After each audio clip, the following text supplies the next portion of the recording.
like a good story, right? Stories capture the imagination. They touch our emotions. They're about characters. They're about plot lines, storylines. It's why we go to the movies. Well, tonight my task is to share a folk tale with you.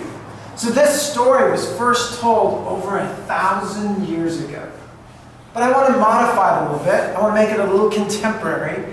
And I think as you listen to it, you'll understand why the story has been told and retold in different contexts with different people.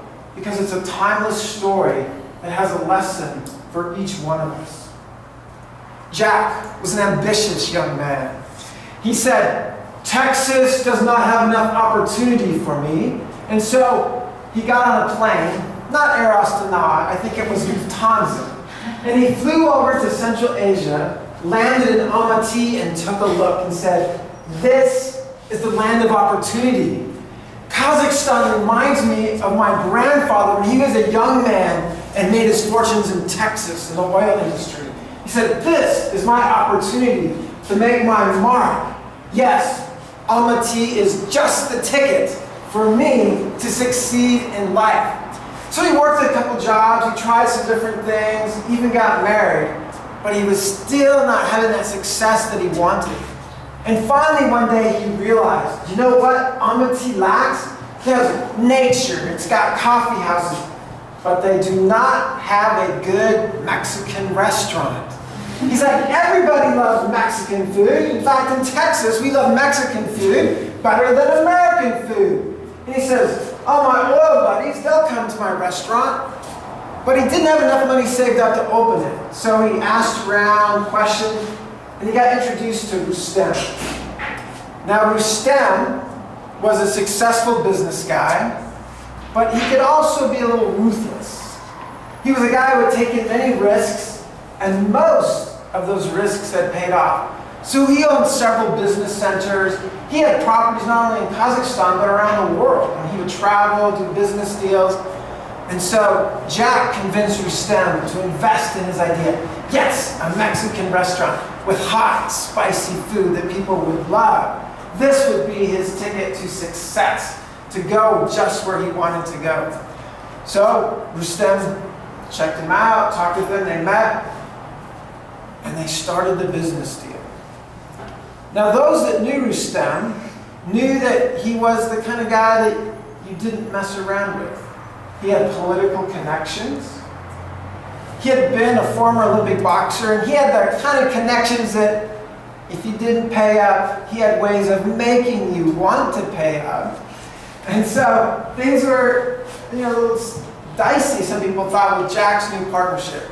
But he got the money, he opened his restaurant, but wouldn't you know it, crisis hit. Why me, Jack thought, poor me. I just got my restaurant opened, and now there's a crisis and people aren't eating out as much as they used to do. And that's not the whole story. Well, there's some other problems that came along, but it wasn't until Rustem was busy on his travels, he'd been gone over a year, was coming back to check on his investments, his projects. He wanted to see what would happen, what kind of return he was going to get.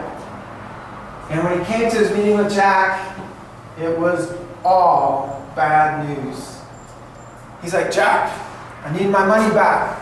I'm wanting to divest and invest in some other projects." And Jack's like, "The economy." And Rustem's like, "There's always economy problems. You're not the only one. Businessmen figure it out." And Jack's like, "Yeah, but there was that hot day, the rains came, the glaciers were melting, and down through Almaty the Bolshoi Mantika came rocks and mud and wiped out my Mexican restaurant." And Rustem looked at him and said, "Did you build along the river where I told you not to?" But he's like, "But it was such a great property. There's nature. Everyone goes up there on the weekends for shashlik. Surely they would want to buy a taco and the burrito. Mexican food would be just the ticket for their taste buds." And Rustem said, "Well, what about the insurance?" And Jack's like, I wanted to open as soon as I could. I knew you, the type of business guy you are, you would want a quick return. And so we didn't wait till everything was completely finished before we opened. And while the insurance company wouldn't sign off on anything until all our documents were in order, and while there's no insurance, your investment is lost. Now Jack's a little nervous. But what you don't know is that his wife is even more nervous. Because she's a distant relative of Rustem's. She knows what Rustem is like, and she knows that everyone's watching. He's got to protect his reputation. No one messes with Rustem and gets away with it. No one tries to get out of it. And so she hadn't slept in weeks. She was losing weight. She was pale. Her hair was starting to fall out. And then there's this meeting. And Jack gets on his knees and goes, Rustem, please, think about my wife, my kids. Oh yeah, I forgot to tell you. They were living in an apartment that was owned by Rustem's company. He had graciously allowed them to live there while they were business partners. So Jack's like, please don't throw us out on the street. Please don't do this. Think of your long-distance relative, my wife. And those that were watching that day, the scene, were quite surprised. They're like, because his response was completely out of character. People don't know what it was, whether on his journeys he had found inner peace someplace, or maybe he'd seen enough success, or maybe he had fallen in love with something or someone. But Rustem's countenance, rather than being blaring and demanding, turned soft. And he said, I was a struggling young businessman too once, Jack. I've had my share of failures. I'll tell you what, let's just call it clean. We'll wipe away all your debt. I'll completely forgive everything you owe so that you can start afresh with your family. Jack was excited. He was elated. He ran home to tell his wife. And for the first time, there was joy and hope in her. Her whole countenance changed. And she was so excited. She goes, Jack, honey, let's go out and celebrate. I know a great Mexican restaurant. No, it was actually a Thai restaurant. So they went out, not an expensive place. They had means. And while they're there celebrating, Jack looks across the room and he sees Tom.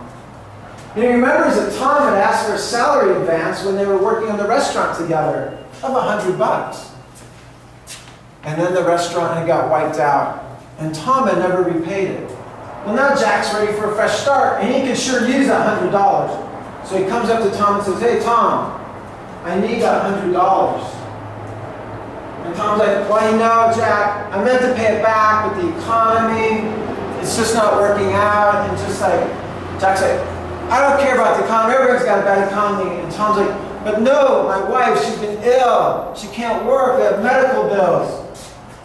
And to everyone's surprise, knowing what Jack had just been through, he grabs Tom by the neck and slams him against the wall and says, pay it all back. Punches him once. Says, my lawyers are going to come see you. And people are in shock.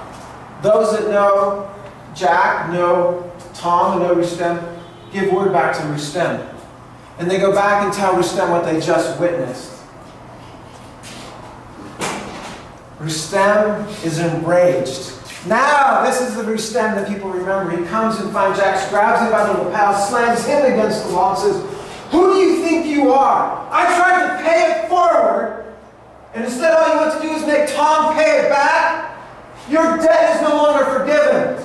You owe me everything. My lawyers will be in touch with you, and in fact, you're out of that apartment today. If you can't forgive others when you've been forgiven, that's it.